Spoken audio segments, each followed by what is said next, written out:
Hi hello welcome to coffee with కబుర్లు. ఈరోజు మనం బోగన్విలియా అనే మలయాళం మూవీ కోసం కబుర్లు చెప్పుకుందాం.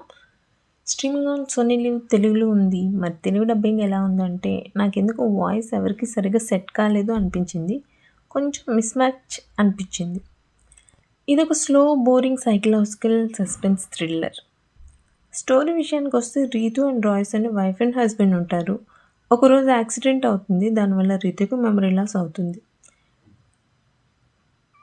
ఆ ఊళ్ళో చాలామంది అమ్మాయిలు మిస్ అవుతూ ఉంటారు. ఒక అమ్మాయి మిస్సింగ్ కేస్ విషయంలో పోలీస్ వాళ్ళు అమ్నీషియా పేషెంట్ అనే రీతిని ఇన్వెస్టిగేషన్ చేస్తారు.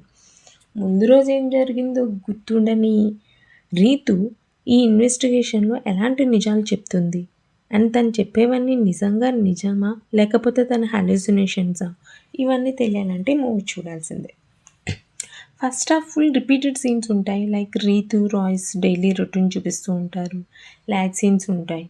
అండ్ రీతు డైలీ ఒకటే పెయింటింగ్ వేస్తుంది. అదే బోగన్విలియా. అసలు ఈ బోగన్విలియా పెయింటింగ్ ఎందుకు వేస్తుంది? అండ్ పర్ఫార్మెన్స్ వైజ్ అందరిది బాగుంది. ఎస్పెషల్లీ రీతుగా చేసిన కూడా జ్యోతిర్మయి చాలా బాగా చేశారు. మూవీ మొత్తం మ్యాక్సిమం ఆమె చుట్టూనే ఉంటుంది. ఆమె క్యారెక్టర్ ఉంటుంది. తను నిజంగా హాలుసినేషన్ చేసుకుంటుందా లేక నిజంగా ఇన్సిడెంట్స్ జరిగాయా అనే క్వశ్చన్స్ మనతో పాటు తనకి కూడా తెలియదు. ఇంకా పోలీస్ ఇన్వెస్టిగేషన్ కూడా చాలా స్లోగా ఉంటుందండి. ఫాఫా గారు ఈ మూవీలో పోలీస్ క్యారెక్టర్ చేశారు. బట్ అంత ఇంపార్టెన్స్ అయితే లేదు.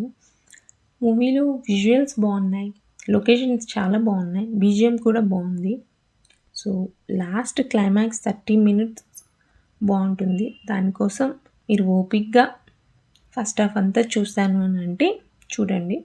ఒకసారి అయితే చూడొచ్చు. బట్ స్లోగా ఉంటుంది. షాక్ థ్రిల్ అయ్యేటంత క్లైమాక్స్ అయితే కాదు. But okay okay. So next time మరో మూవీ కబుర్లతో మళ్ళీ కలుద్దాం. అంతవరకు ఉంటాను. Take care, Tata. And please like, share and subscribe to my channel.